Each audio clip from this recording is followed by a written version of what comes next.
Welcome to the Ferment podcast. My name's Mike O'Brien. I'm the director of the Vineyard School of Worship. Thank you, Mr. Adam Russell, for letting us borrow the podcast for a few weeks. We're doing something called A Week in the Life Worship Leader Edition. So, Week in the Life Worship Leader Edition, where we explore the daily lives of worship leaders from different various Vineyard churches at different staffing levels.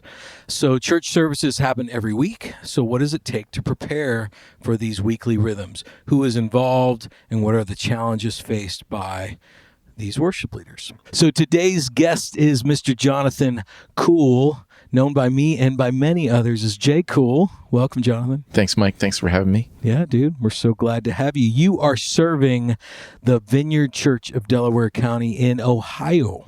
Yes. How Yes, long sir. have you been there? I've been there almost 3 years now. So, yeah, been there 3 years. Okay. And before that church, where were you at? So I was in Cleveland at Vineyard Cleveland for 4 years there. Shout out Evan and Sarah. We Absolutely. love you. Yes. Amazing. You were there 4 years, and then previous to that. Yeah, previously to that, I was in Zanesville for 15 years. Wow. Yes, sir, at Muskingum Valley Vineyard Church. So if we add all that up, you've been a Vineyard worship leader in Ohio for... Oh, man. Well, yeah, I started connecting with the Vineyard in like 2006, Wow. 2005, 2006. Yeah, so 19 years.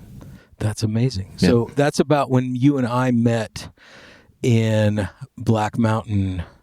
Absolutely. Yeah, at boot camp at Ridgecrest in North Carolina, Yeah. Asheville area. Yeah. Yeah, 06, under the direction of Mr. Randy McCoy, Yeah. the amazing, wonderful worship educator. Man. And do you remember the worship rock star that was at that event? I do. I remember Jeremy Riddle being there. Jeremy Riddle was there. Yeah. And I think he just had an album come out. And Yeah. I remember he was just hanging out, just being pretty chill there. I didn't know really who anyone was, but I remember meeting you for the first time. Yeah. Sitting in a room. Yep. It was dark. I think I was the first person there the first day, and I didn't know how to turn on those digital lights. And I think I scared you when you came in, but that's how I met you. I was in the dark, or you were in the dark? I was just sitting there in the dark, Wow. but just waiting for it to start. I thought I'd go in there, just I don't know, just check things out. But That's amazing. Jonathan and I have been friends for a very long time. Mm-hmm. Jonathan and I are opposites in so many ways. I'm ready to get things done and produce the world. Jonathan wants to know about your heart and what's going on. well, I hope to learn from you, Mike. I think you've probably helped me in quite a few ways, and producing certain things. But yeah, I like meeting with people one-on-one for sure. Likewise, you are a pastor. You are truly a worship pastor.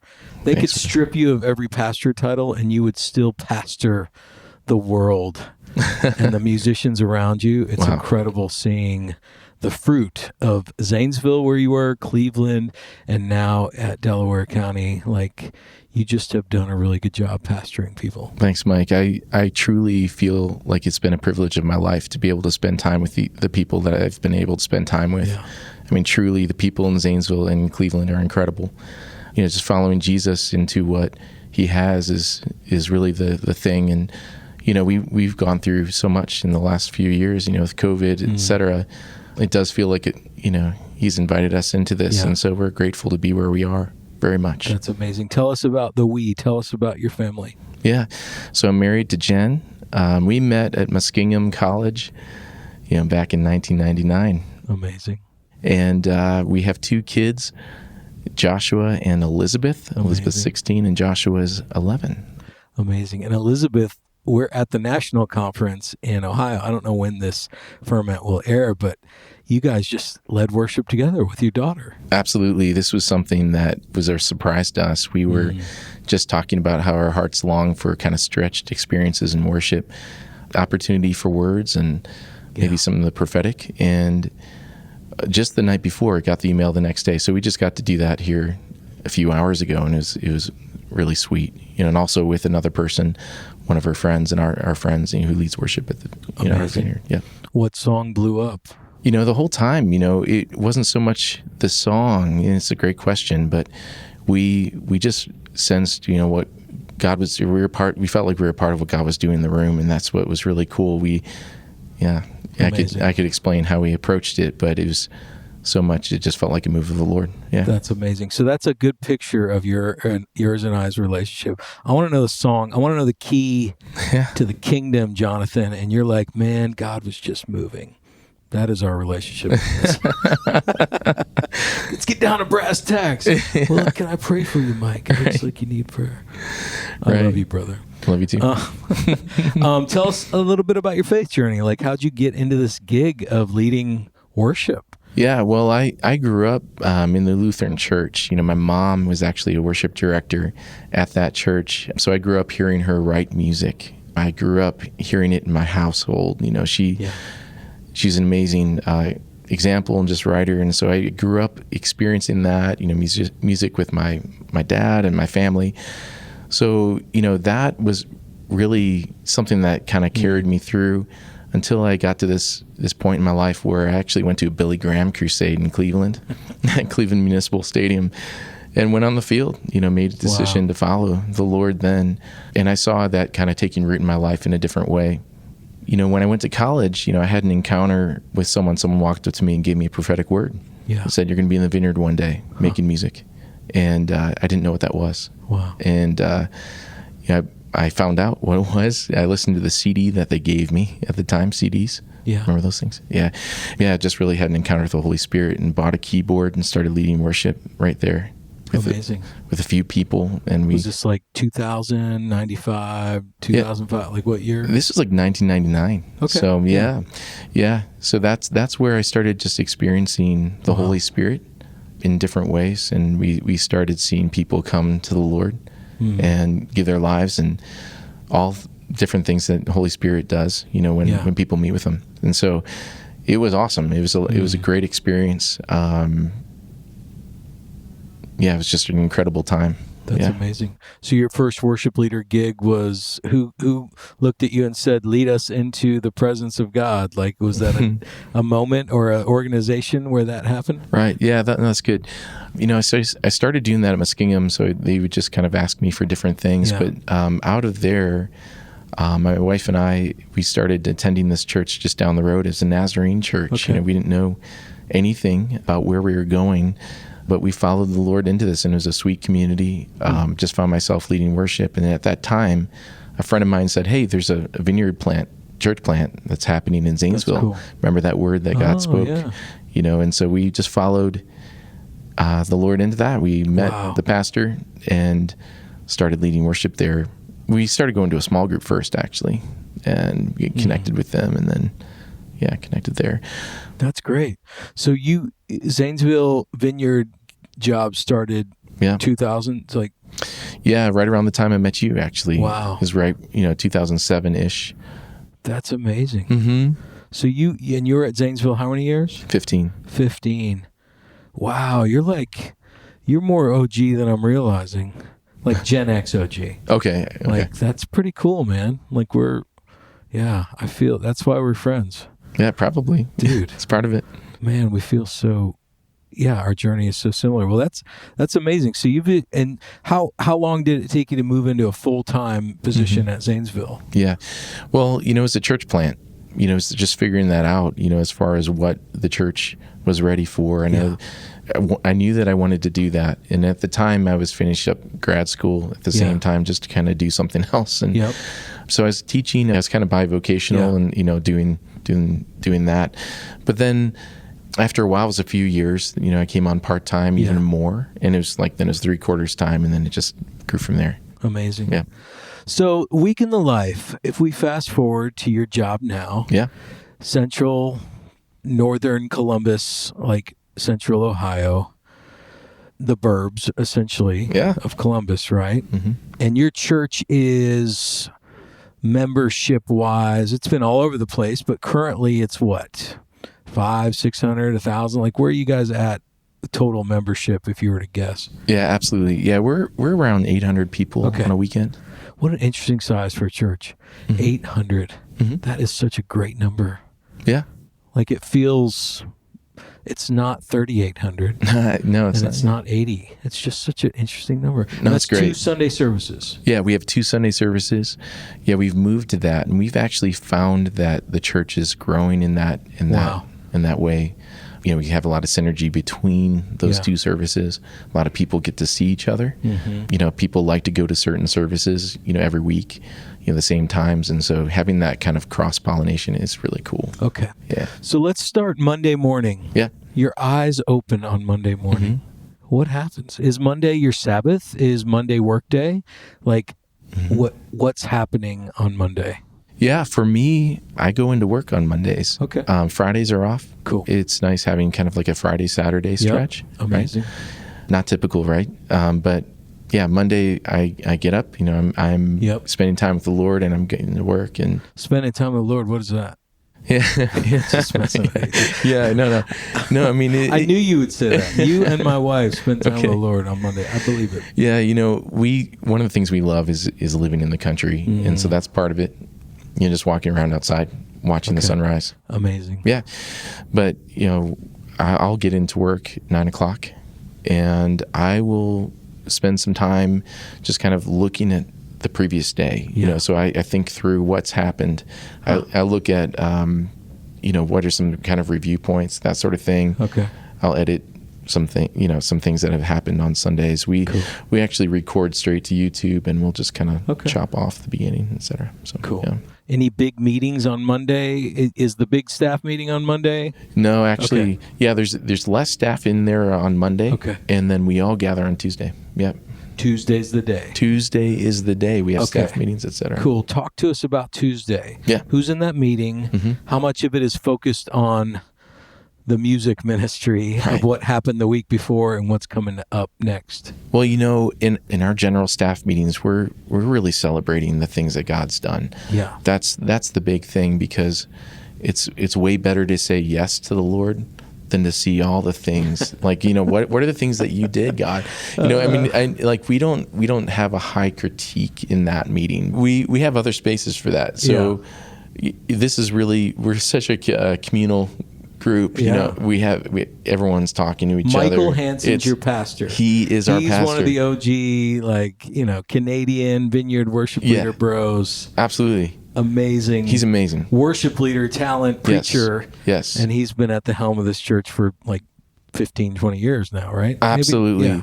I've laughed harder than I've ever laughed in my life. You know, there's a lot of fun, a lot of joy in the building. Honestly, you know, our staff is incredible. Our staff is totally incredible. And I'm not just saying that because, but it's a lot of fun. And I think that one of our strengths is just being able to see that with each other cool. And encourage one another. Now, you know, we do have times to debrief and obviously course correct, et cetera. Sure. But I think it's more in the vein of like preparation than it is in kind of like looking back or all the things that we did wrong. But, you know, and then also, so just leaning into preparation, leaning into, God, what are you doing? What are you asking us to do?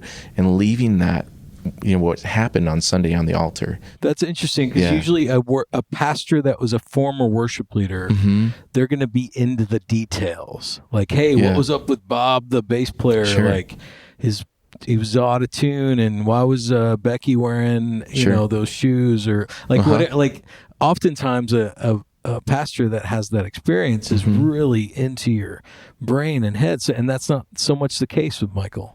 No, you know, I know he looks at details. You know, he cares about the details, and we do too. You know, everyone does, but I think that the heart is there. The heart goes first. You know, and I think that's how we have to be with one another, because, you know, when it's all said and done, you know, did worship happen? That's cool. And I think that's the thing that we ask ourselves. You know, did like the big overarching thing happen, and were we in line with that, you know? And so, so that's cool. So quick review, maybe a couple points, but then you're pretty quickly on to what's going on this Sunday. Yes. Yeah. Okay. Yeah. So we're celebrating things that happened. We'll laugh about things that were silly, or maybe we don't take ourselves too seriously in certain ways, you know, where we can laugh at ourselves in a way, not in a bad way, but like in just kind of, hey, that was funny. That was a blooper or it's something that happened. Yeah.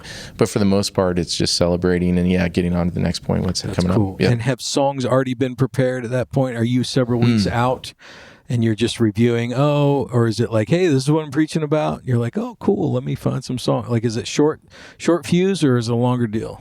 Well, yeah, I think that, we do look months ahead for sure what's coming up, but we also really spend a lot of time reviewing the week that's coming up, and so we will have a little bit of some touch points on things. I think some of that happens organically, but I also have a one-on-one meeting with Michael every week, which is great.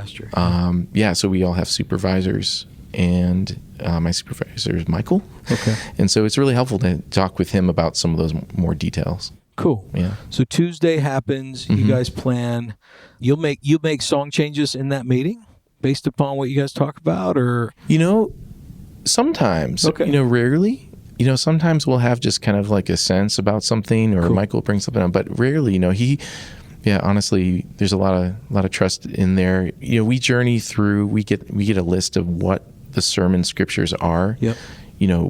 Months ahead of time. Wow, okay. So we get to kind of think about, okay, they're going to be preaching on Philippians 2, 5 through 11, or whatever it is. Yep. Okay. Mm-hmm. But you've been in environments where the preacher's texting you on Friday. Sure. What Sunday's going to be, right? Sure. Okay. And there's, I think there's value in both. I think there can be elements that are helpful in both for sure. We look ahead a lot with our schedule, but at the same time, I think about that as in terms of how we lead worship. It's the same. We have kind of both and, right? We have the spontaneous, but we also have the heavy prep as well, just to be ready. Cool. And when do you guys rehearse with the team? Do you have a Thursday? No, we actually rehearse on Sunday mornings at 7:15. Has it always been that way at Vineyard, Delaware? It has been for a while, but since we went to 2 services, we just moved it forward. Okay. So, meaning we meet at 7:15. Cool. So no midweek. By this Tuesday meeting, everybody knows if they're playing this weekend. Everybody knows what the songs are pretty much at this point. Yeah.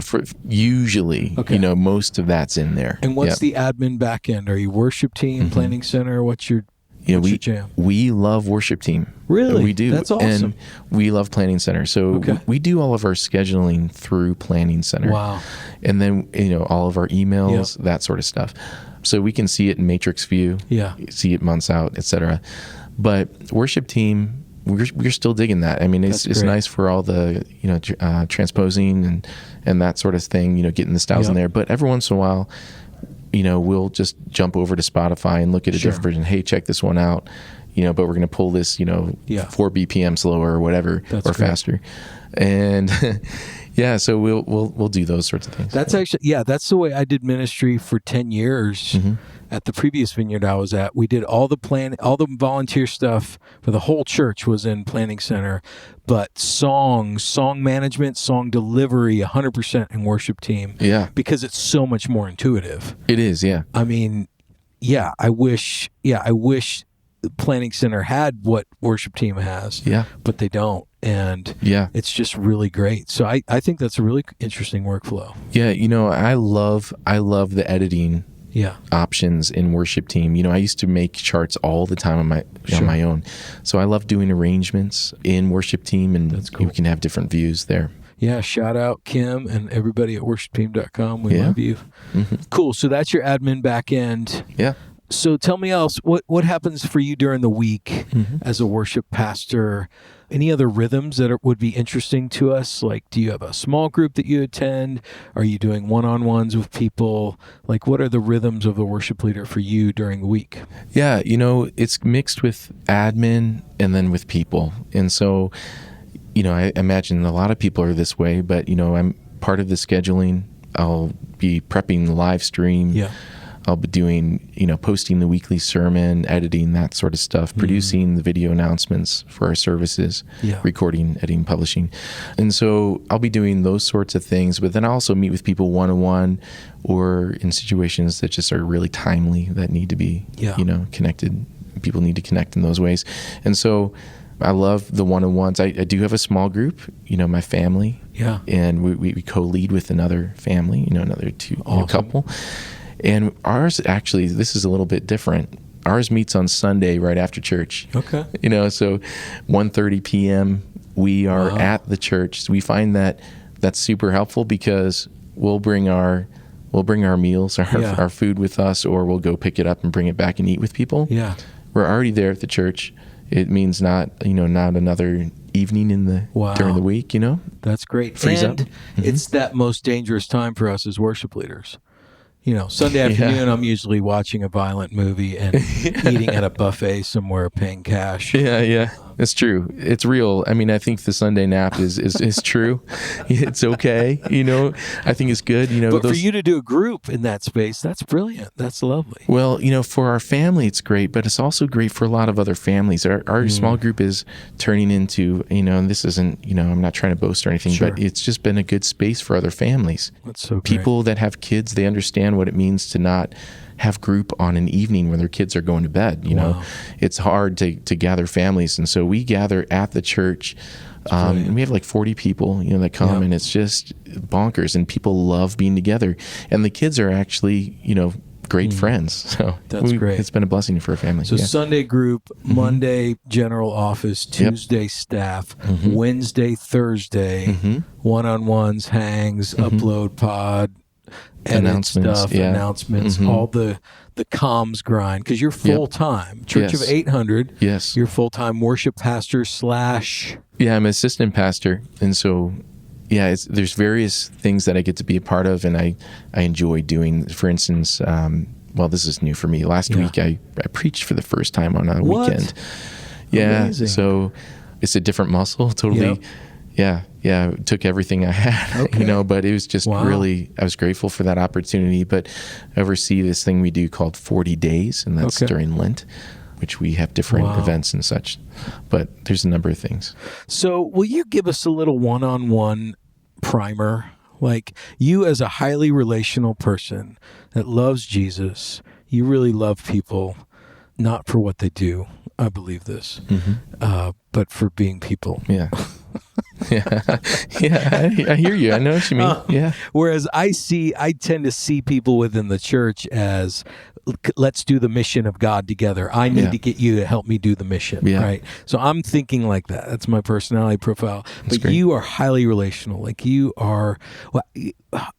Tell us about the one-on-one for you. Like, what's a perfect one-on-one where you get to use your gifts as a worship pastor to build up your team, bass player, sound tech, or whatever? What does that look like for you? Man, I love to see when people get excited. Honestly, I like to hear what people are inspired, how it inspires them, whether it's their giftings or just something that is inspiring to them. So, I want to hear if they're functioning, not so much like as a, checking in on people, but just making sure that they know that there's a space for them to fly. And so I want to hear what people are excited about, because that gives me an opportunity to say yes to the thing that God is doing in them. So saying yes to the Lord is directionally, to me, is just a great place to be, because we have our eyes, fixed on God, and we're walking toward Him.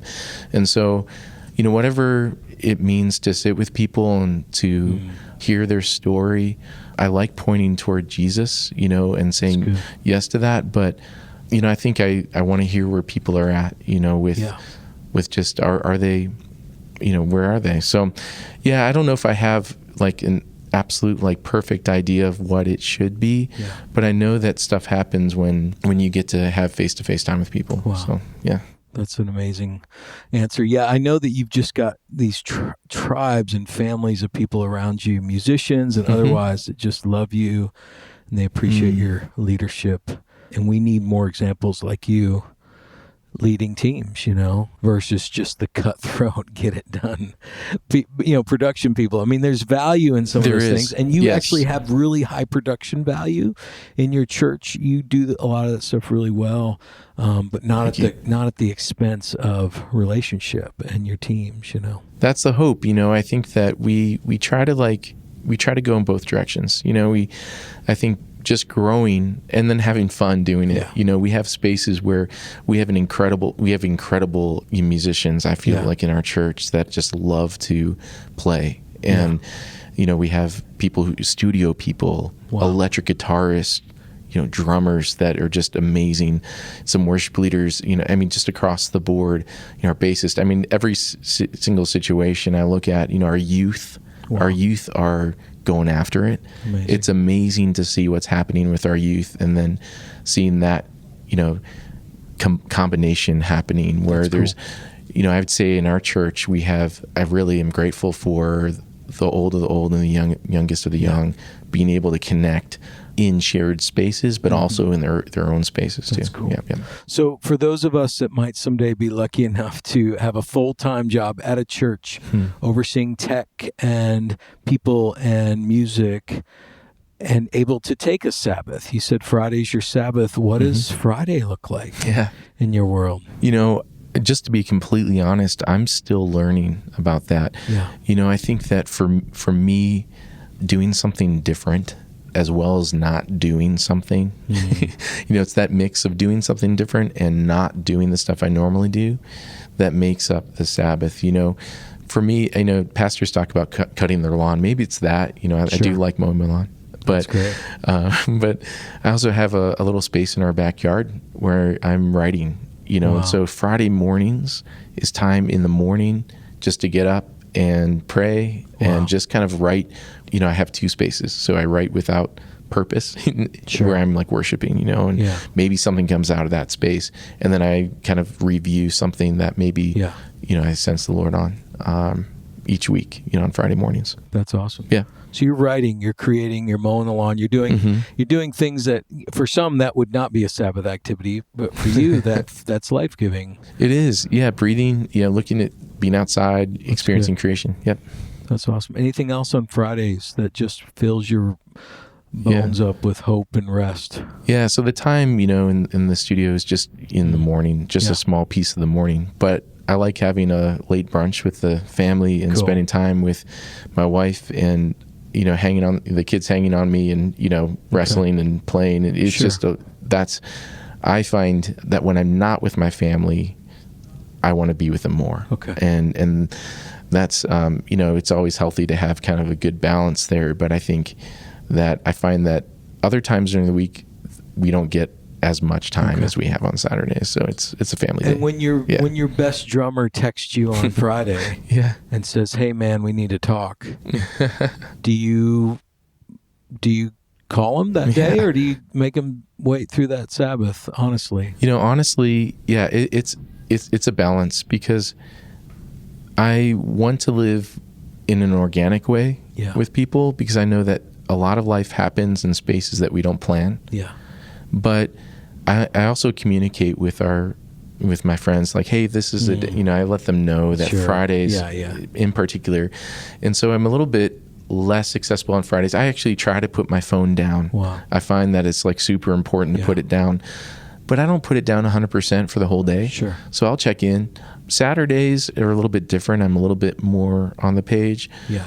Yeah. So I think that, answering the phone, what's nice about community in churches is that we get to also experience friendship with people. And I think just being a good friend is being, available. Wow. And so I try to be that, I don't know, I'm still, cool.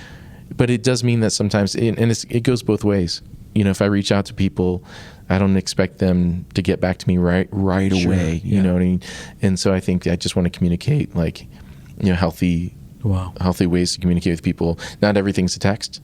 I think that's a big thing too. Interesting. Because texts are immediate and it communicates, hey, I expect you to be immediate sometimes, not intentionally. I don't think people mean to communicate that all the times, but what I hope is to email people as much as text people, and have a balance there. That's awesome. Yeah. So Sunday, we get to Sunday morning. What's your personal Sunday ritual? Before rehearsal, like what are the things Jonathan does before the first person shows up? Yeah. So I get up at 5:30 usually on Sundays, and I'll get to the church, and I only live like 7 or 8 minutes away, so it's pretty close. But that helps in some ways. But getting there, what I'll do is I'll turn on the lights. Open up the building. I'll unlock a door for the team. I'll spend time in the booth getting all the media stuff ready. I'll just turn on stuff for people. So I like kind of prepping those spaces so when people walk in, they don't have to do everything, you know. It's our live stream, our sound, our projection. That's cool. Getting that stuff ready, making sure presenters, queued up. That stuff normally is entered before Sunday, but if there's any tweaks, I'll edit that. That's cool. Yeah, I'll print. There's a prayer space. I'll be praying as I'm going, right? But I'll try to have a little bit of quiet time before people come. And, welcoming people is super important. Yeah. I feel like when people enter the building, them being welcomed right away is really important. So I try to do that and stop whatever I'm doing. But people like to kind of get at it. Our teams, they like to get right in and get their gear set up and get comfortable, et cetera. So, if someone's texting and saying, hey, I'm a few minutes late, then I'll try to respond to that as much as I can. Sure. But that's cool. And I think it's important to note, some people might be listening to this going, oh my gosh, how do you do it? There's a few things to note, like people that get paid 10 hours a week, do all that stuff too, the media, the presentation, but I just want you guys to hear, Jonathan is paid 40 hours a week, whatever the number is, full time, and you're doing that work. You could give that stuff away to volunteers and other people, but for whatever reason you don't, because you probably like the consistency of that. You probably like some of that work. Is that true? Some of the tech work, you're really good at it. So, well, thanks. Some of it's newer. So, the way we do live stream or, some of that we have, we definitely have people that run that, and they'll come in. So I don't really do all of it. I kind of set the table a little bit and like to kind of prep the table for people to then take it where it needs to go. But that's more out of just kind of hoping to help people set them up. And then it also kind of frees up a little bit of their time too. But yeah, so it's a balance for sure, and then growing and continuing to train. And I love that you're not just showing up with the rest of the team. Because a lot of us, that's the way it is. We all just kind of show up together and we all work through all that stuff together, which is a different kind of culture. But you've made a space to where, as a team member, it's probably a lot easier to enter in on Sunday morning and just begin to serve versus have to grind and to fix stuff. Well, that's the hope, and those times happen too, right? There's times where we'll have an event and all the cables, we've done our best to get things back the way where they are. But usually if we have some big event, there's still one or two or three or four things that, we need to we didn't see, or, we have to go and we have to just remedy. Yeah. But so good. Yeah. So we're wrapping up here. Anything else you'd like to say just about your rhythm of your week? Something that might be helpful or encouraging to those listening? Yeah, actually, I think about, the life of the church, just inviting people into the happenings of this is a good opportunity for there to be kind of like a discipleship loop thing where inviting people into what's happening. So I remember, Mike, years ago when you said, hey, Jonathan, you know how to run sound, or you probably said, hey, J. Cool. Hey, J. Cool, you know how to run sound, right? Sure. And I said, yeah. And he said, good, because you're running sound tomorrow morning. I remember you at a retreat. Yeah. And, I was super excited and crazy nervous at the same time, but it really taught me something to bring people in, not be afraid to welcome people in, and just to start doing it. Yeah. Doing this stuff, a lot of what we talk about in the Vineyard is doing the stuff. Yeah. A lot of what we talk about is some things are more caught than taught. Yeah. And I think that we can get too cerebral sometimes when it comes to training. So just inviting people along to do the stuff, I think, is something that I'm trying to grow in, but we're trying to do. Yeah, but also just to kind of keep our eyes and ears open with song selection. Yeah. When we talk about, how do we find the songs, to kind of view it in different ways, that it's not just always about the new stuff that's coming out, but it's also about songs that are being written around us. Keeping our eyes and ears open, being aware what's speaking to people. If someone comes to me on a Sunday morning and suggests a song, and then two more people that week suggest something, and they haven't talked, and I think sometimes just kind of being aware of what God's doing around us kind of can help us to consider that sort of stuff, asking the Holy Spirit. I mean, obviously, not just kind of following CCLI's kind of lineup, which is, I think, building that sort of expectation, that consideration of what does it look like in our community, that indigenous aspect. I remember Adam Russell talking about that years ago, just about indigenous worship in general, like what is God doing in this place? What's God saying? What's he want to hear? Et cetera. So that's something that I really believe in, and considering listening, but also building that relationship with people where they know that they can tell you something, that if something's going on in their heart, or also they see something. So just trying to learn from people around you. Yeah, that's a rhythm that's missing in most churches, most worship leaders, pastors, whether full-time, part-time, quarter-time, paid, unpaid, is the creation of new things, songs, rhythms, not just worship songs, but definitely worship songs. The creation of worship songs, not having that rhythm in most of the church's weeks makes it feel like a job. Whereas when you have that rhythm, you feel more like Bach, or I don't know, who's the other composers that would write for their churches, like there's a challenge every week. There's something that is creating and making new. I just started working with an Anglican church that does a psalm singing every week. So they write a little ditty off of the weekly psalm. That's amazing. Every week they have to write a little song, like a little 19-second song. And it's like, that's amazing. It feels, the challenge of that totally awoke my week. And it made the rhythm of Sunday so much more enjoyable. So you've done that in every church you've worked in, and I've loved seeing that in you. You've got a lot of great songs.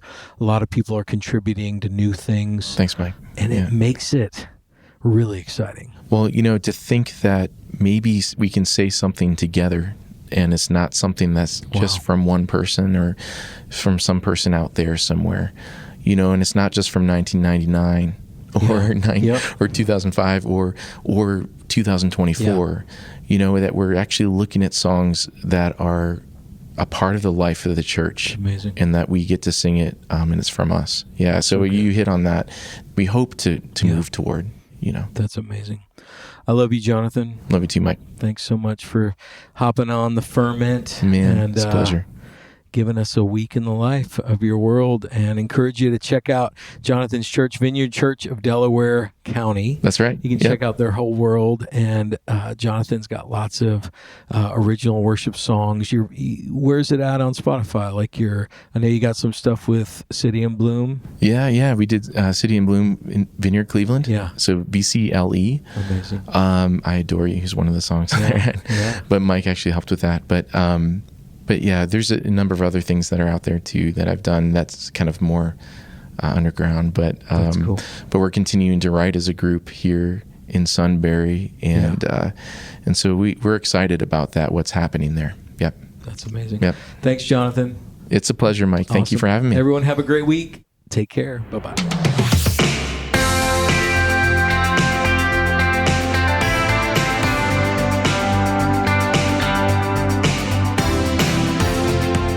Hey everyone, Casey Corum here, producer of the podcast. Thanks for listening. As always, if you've been enjoying the podcast, here's a few ways you can help us. First of all, leave us a review on the podcast platform of your choice. This helps more people find us. Also, connect with us on social media. Instagram at the Ferment Podcast and Twitter at FermentCast. All right, everyone, thanks for listening. See you next week. Peace.